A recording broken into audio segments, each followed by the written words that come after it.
Welcome to the Hire Truckers Podcast, where we interview experts in driver recruiting. We provide industry insights, marketing trends, and motivation to help you level up your recruiting game.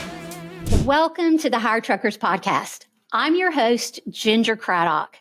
Today's guest started out as a professional driver, and then he's moved up the ranks in safety and compliance, and is today making a real difference in the lives of other drivers and serving fleets at TVC Pro-driver.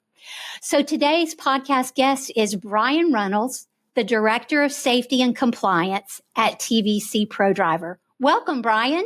Hi, Ginger. How are you?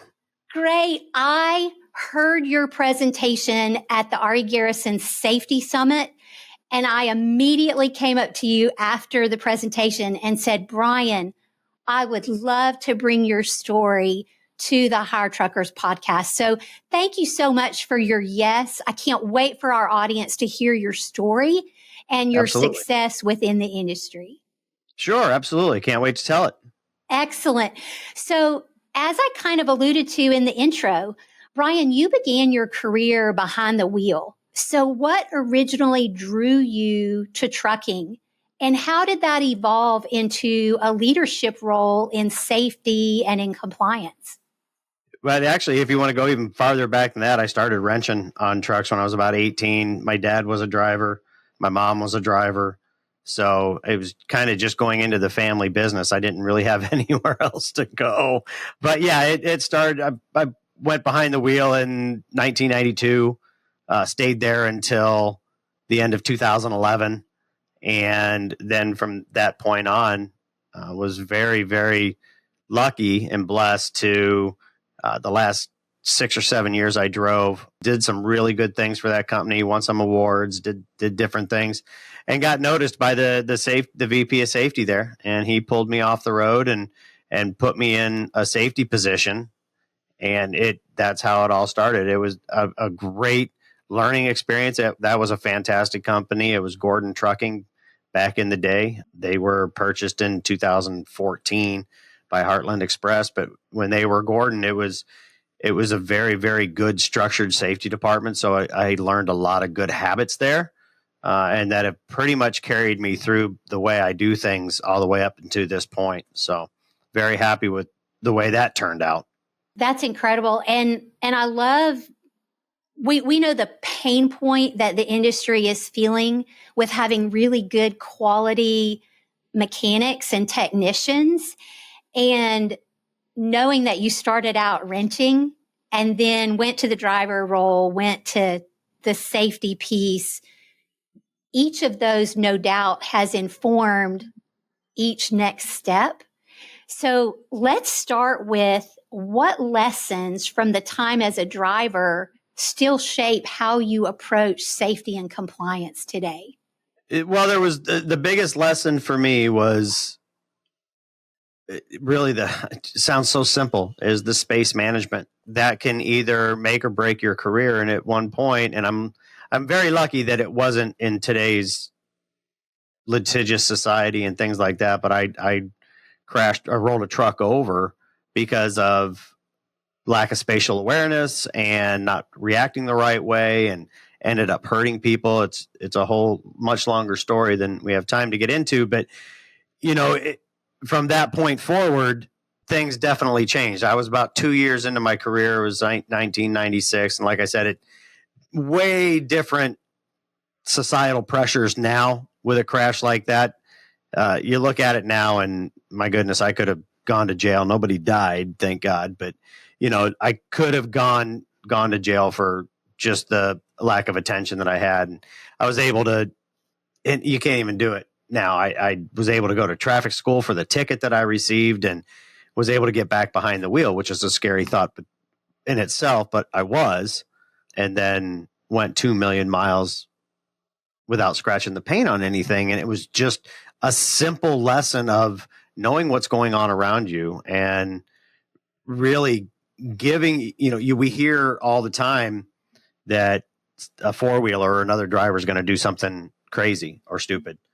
You have to have that spatial awareness, and you have to have that time to react in preparation for that happening. And it is possible to do that. May take some training, and it may take the driver to actually be accepting of that training and not just thinking, oh my God, another one of these things. When those things are offered to a driver, man, take advantage of that, because some of those trainings are really expensive for companies to purchase and put out there for their drivers. They're doing it for a reason. It's not just to check a box. It's on the driver if he just wants to check the box and say, okay, yeah, I got it. But if you really take it and use it, then it's some phenomenal advantage to you. Well, and the credibility that you have in speaking to drivers and the credibility that you have in speaking to safety professionals and say, hey, here's what you're helping your drivers avoid. Here's why it's important to engage them on that personal level so they realize the impact that this can have on their career and how just a professional driver is aware of these nuances and owns these nuances, knowing that the driving public, to your point, is going to do dangerous things in front of these huge moving commercial vehicles. And so when you're talking about space, most of our audience is executives in trucking and people that understand these nuances. But we also get the occasional listener who is just curious. So paint for me a picture of what kind of driving distance is needed for a commercial vehicle, and what's one common mistake that the driving public makes when that open space is there for a truck. Well, it definitely seems like now more than ever, everybody's out for themselves. So it's, if there's this much space, I'm going to take it because it's mine. And they don't know what it takes to stop one of these trucks. They have no ideas. And to the equipment's benefit and to the driver's benefit, boy, there's so many technologies out there and better braking and disc brakes now instead of drum brakes. And, that has improved. But the problem is the cars have improved as well. So it's almost a level playing field with, you still need that 6 seconds. It's 10 miles or 1 second for every 10 miles an hour is kind of the roughest rule. And I heard it all the time when I was on the fleet side and we'd be doing some sort of safety training like Smith system or something like that. And we can't keep that. People cut us off all the time. Like, yeah, they will. And it's your job as the professional to get it back. It may take a couple seconds, but you can get it back. And it's interesting because it also puts a level of, well, shall I say, a level of angst when I see those types of crashes, or I see a truck that's following a car very, very closely. And I'm thinking, does that driver not know what the possibility is if that car hits the brakes? And to me, the biggest thing is, and we start getting into physics and miles per hour versus time and all this. But the one thing to me is there's about 2 seconds or a little over 2 seconds that it takes your brain to react to something happening in front of you and to react. Well, at 60 miles an hour, you're going 100 feet per second. And that's 200 feet before anything even happens. So if that car slows down immediately in front of you, in the first 200 feet, you're going to run them over and never even touch the brakes. So it's that space that you have to not only save lives, but to not get into any sort of trouble for following too close violations, things like that, which we'll talk about later. All that's a product of just not having spatial awareness. So when we're thinking about the most common pitfalls, what are you seeing for fleets or drivers, what are they running into in terms of common pitfalls, Brian, and what can they do to prevent those? On the pitfalls as far as managing their compliance or something like that? Yes. Sure. Well, on the driver's side, it's, I think, a lot of lack of education, because let's face it, the compliance world that's the paperwork side of trucking. And, doing their logbook correctly. And we see a lot of driver falsification of logs, whether it's accidental, on purpose, whatever it is, we see a lot of that. That falls under compliance. So that's a huge pitfall, is trying to make more out of something like hours in a day that aren't really there. Or something as simple as a permit book. We see at TVC, we see violations all the time for vehicles not having an annual inspections, for not having your medical card, for not having the right permits, for things like that. That is all just general stuff, that compliance things that a driver needs to have all the time. On the company side, common pitfalls that we see on compliance is a lot of the same, making sure that the drivers have the correct things, enforcing hours of service rules. Pretty much everybody's on ELDs. There are exceptions, but pretty much everybody's there. And, there's reports that come up with unassigned drive time and their personal conveyance usage and things like that. And it's a company's requirement to monitor those things.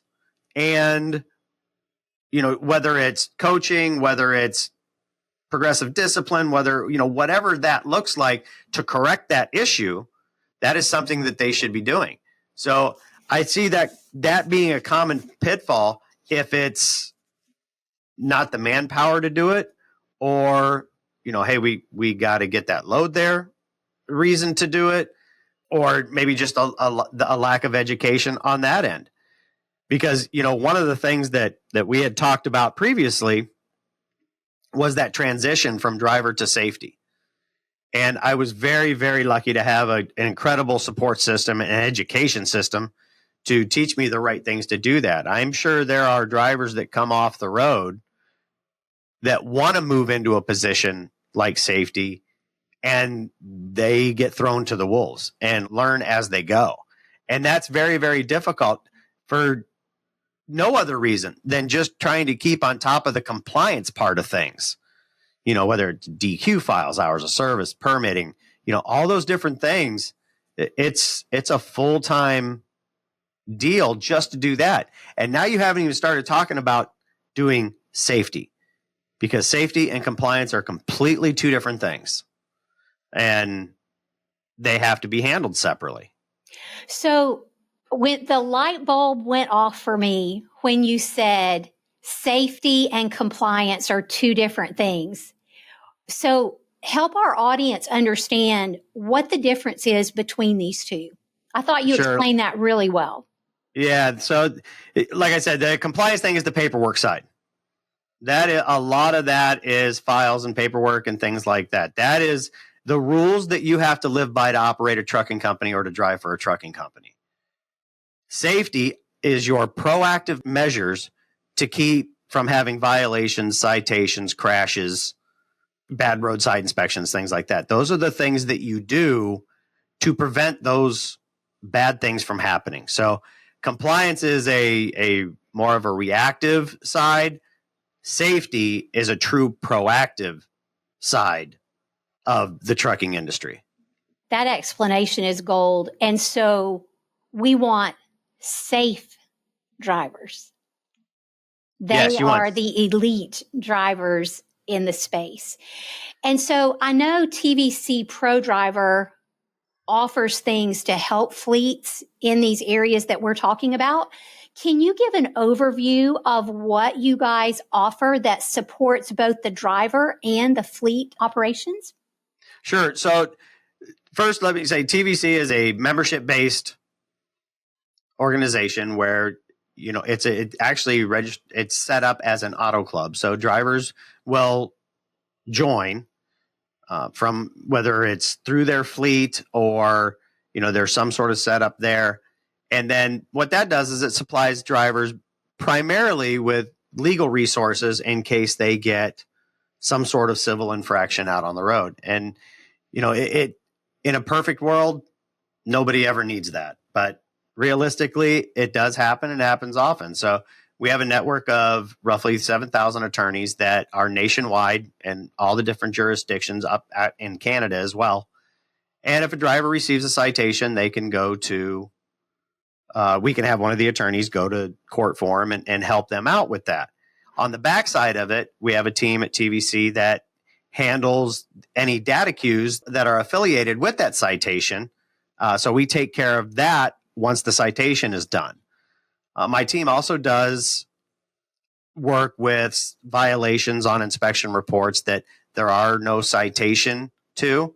We also help companies challenge crashes that are found in the crash preventability determination program. So we can help them with all those types of things. And then as the added resource of kind of what I do is, I'm also available for the fleets that have their drivers enrolled in our programs, that I can do driver safety meetings for them. We do a lot of work. We've got teams boxing up stuff for Driver Appreciation Week right now, getting ready for that. So we do a lot of that for our customer base. And, just getting that word out, a lot of times it's just hearing it from someone different that may make a difference, or having a different story to tell. Safety directors, and I was guilty too. You're just constantly banging on your drivers all the time, and constantly talking to them and trying to get the same things through them. And sometimes you almost feel like you're Charlie Brown's teacher, doing the want thing. And it's good to have another voice come in and say, no, really, what they're saying is important. But listen to what they're saying.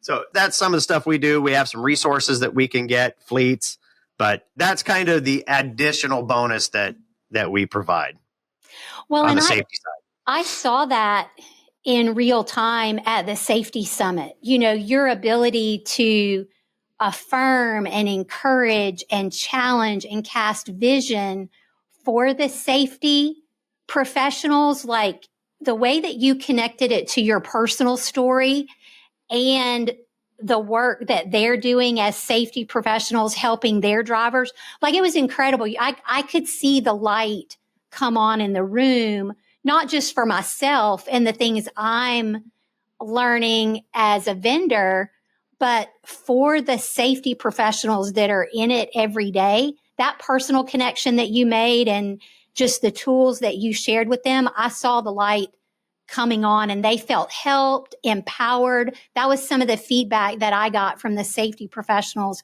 after your presentation. So really well done, Brian. Well, thank you. I appreciate that. Yeah, I think that when you can talk, or when you can relate to them on the level that they're at, and you understand what they're going through, whether it's a driving level or a safety director or anything like that, to be able to pull those resources. I know that when I was an over-the-road trainer, the company, Gordon, did a great job of putting us in contact with other trainers.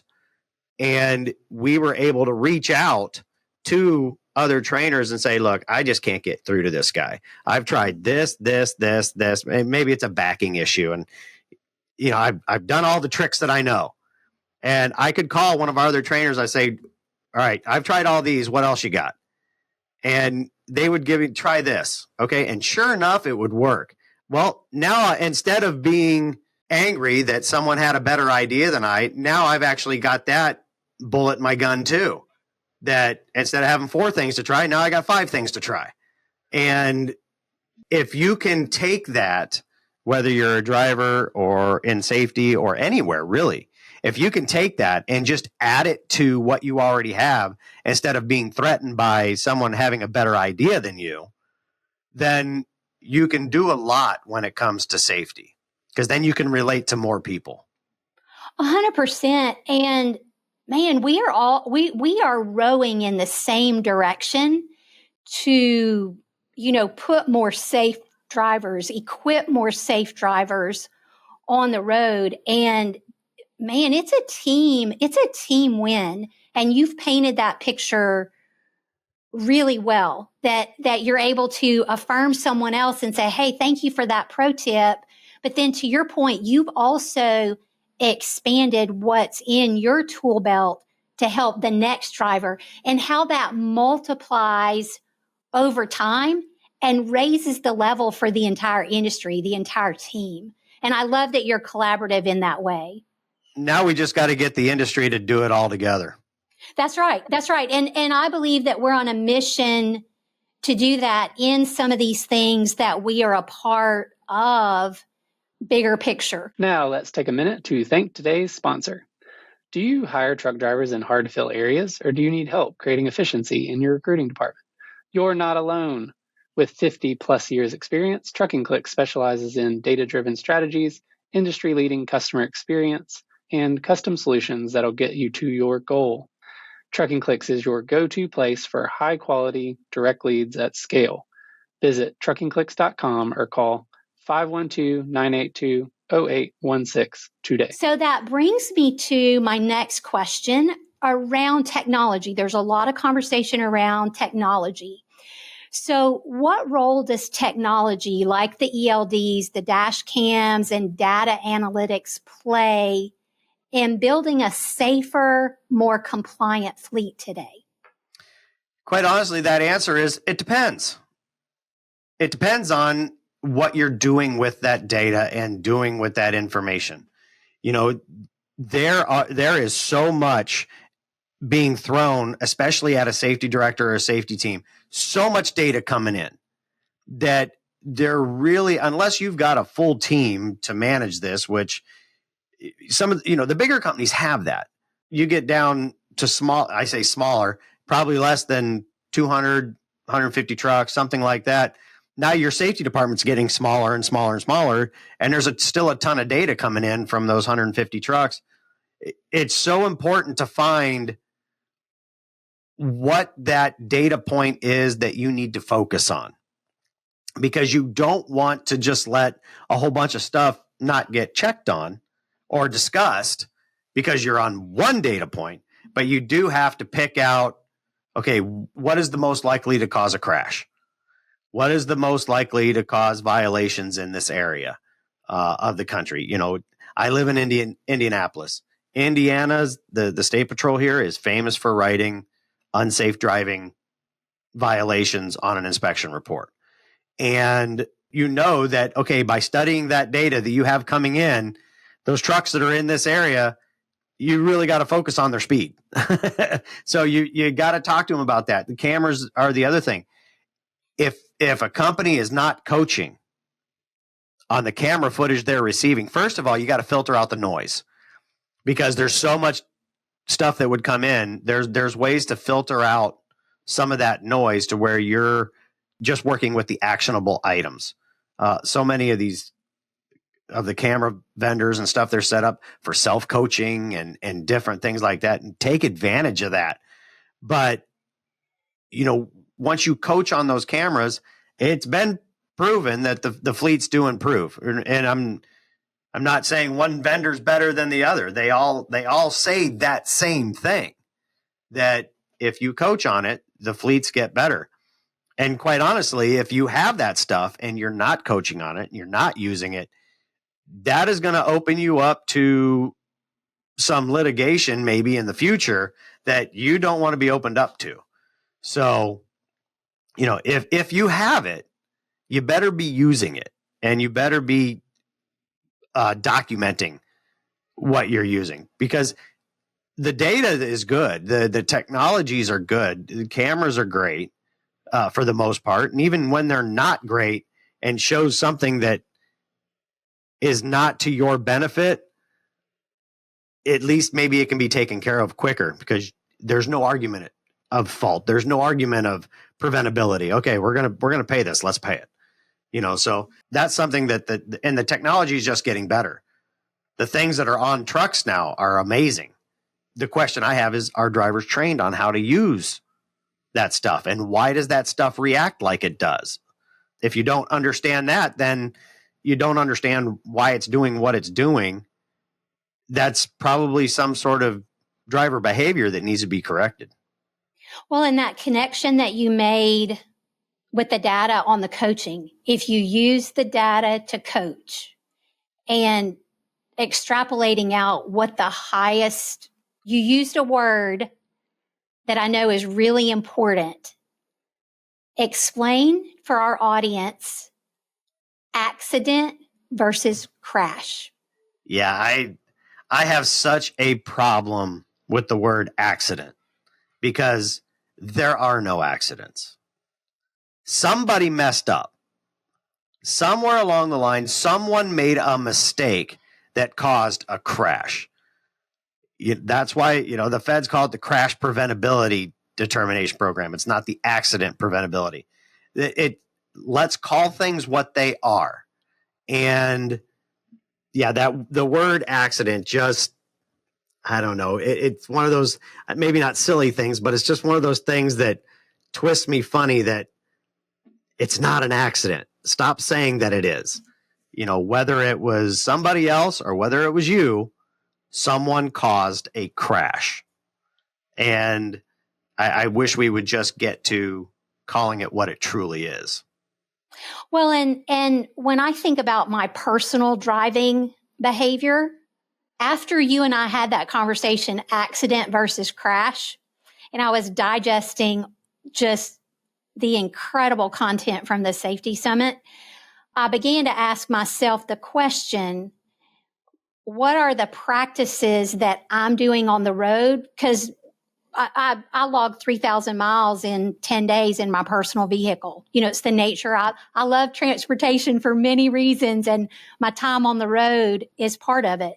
But I began to ask myself that question of what actions am I taking that are practices that are preventing crashes?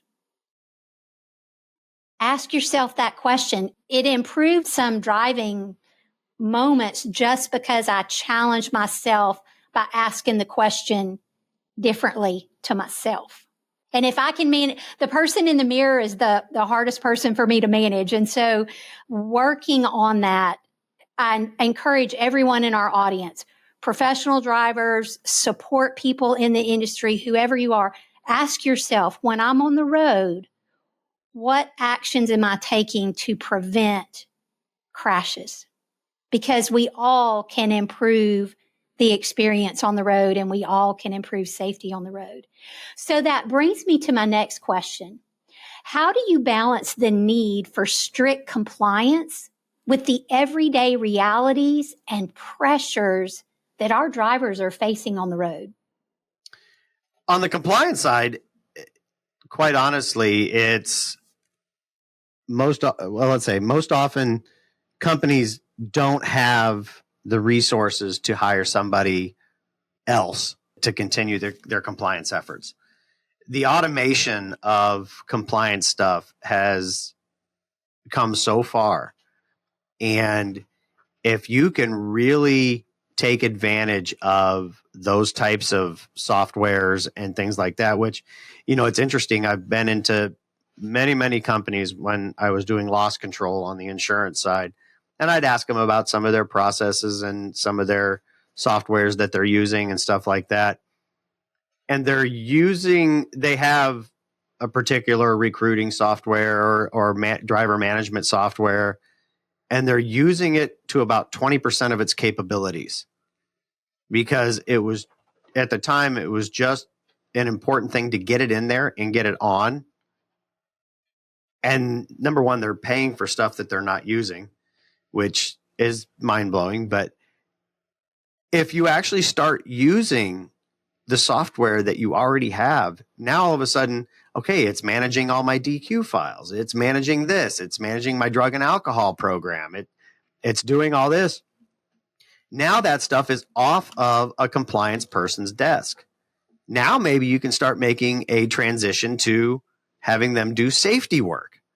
So that is my biggest thing is look into there's so many platforms out there now for driver compliance and stuff like that, put one of those in place and take that burden off of somebody, because it's pretty amazing some of the stuff that these platforms can do. I mean, everything from managing your IFTA miles to, like I said, DQ files, your hours of service, your drugs and alcohol, your maintenance, all that stuff's available to be automated.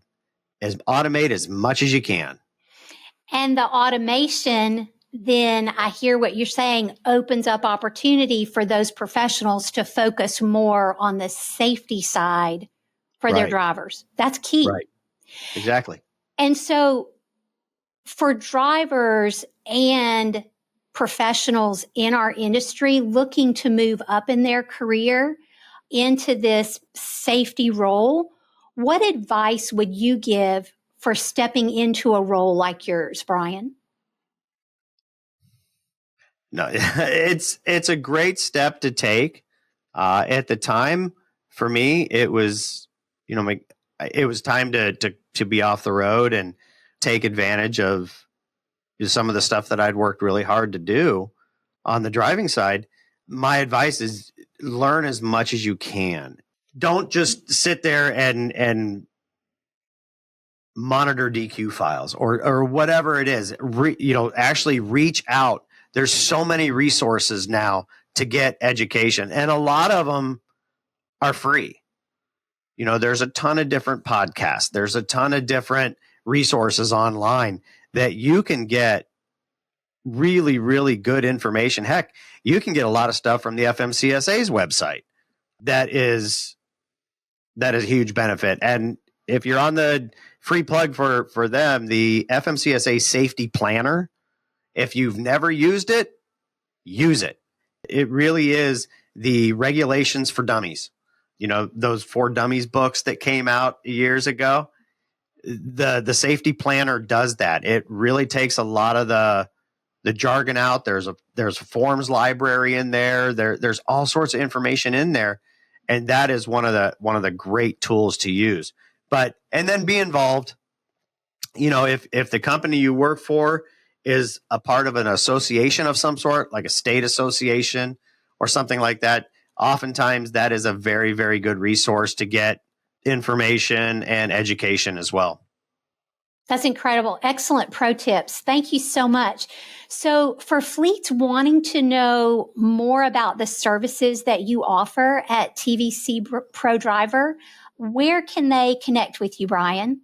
TVCPro-driver.com. All the contact information's there.